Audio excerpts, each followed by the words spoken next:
What's going on today, you guys? So today I want to talk to you guys about a question that I see online quite a bit, and that is, are the KRK Rokit Studio monitors powerful? Now, powerful is a very subjective word in the world of audio, and that is because so is volume, and it's just one of those things that can only be measured in relativity to something else. So when people ask, are KRK Rokit monitors powerful, they're really asking, are KRK Rokit monitors more or less powerful than, say, some other sort of some other brand of studio monitor, let's say Yamaha or JBL or something. So if you guys don't know about KRK systems specifically, they began manufacturing their studio monitors back in about 2003. Those were the Generation 1 KRKs. We are currently in the year 2020, and you are looking at the KRK G4 8s. The G4, of course, stands for Generation 4, and the 8 stands for 8-inch low-frequency driver. There are a couple different monitors in the KRK Rokit lineup. You have the 5s, the 7s, the 8s, and the 10.3s. The 5, 7, and 8s, those are all near fields. All of the numbers stand for the size of the low-frequency driver. And then you have the 10.3s, which are mid-field monitors. They're a lot bigger. They have 3 different amps inside, and they're just far more powerful, I guess you could say, a lot louder. Now, to answer the question simply, do I think the KRKs are powerful? Absolutely. I think they can get really, really loud, and much louder than you would need for mixing. Now, of course, it is important to note that the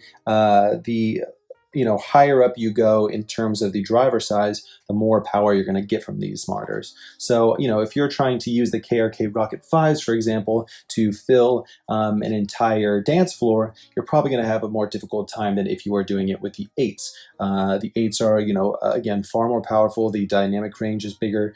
The overall amplitude is bigger, the amplitude range is a lot larger, and they just have the ability to pump out more of a low frequency response, which gives them that added power. In terms of wattage, because that's really how you're going to measure the power from one monitor to another, the wattage of these studio monitors in relativity to most is a lot higher.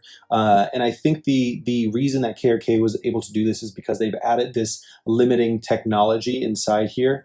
And so essentially you can turn these monitors up almost to full blast without having to worry about them burning out or dying on you. While you go to some older monitors, and if you have them at a certain volume for too long, you risk ruining your monitors altogether. So the ability to kind of turn these up and really drive them and get them going to get that added power is wonderful, and I think that makes them relatively powerful when compared to other monitors on the market. All right, guys, yeah, that's pretty much it. So are the KRK Rokit monitors powerful? I think so. I think very much so when compared to other monitors in the same range and the same size on the market. All right, you guys, if you have any questions or insights about the power of the KRK Rokit monitors, please feel free to let me know in the comments. All right, guys, take it easy.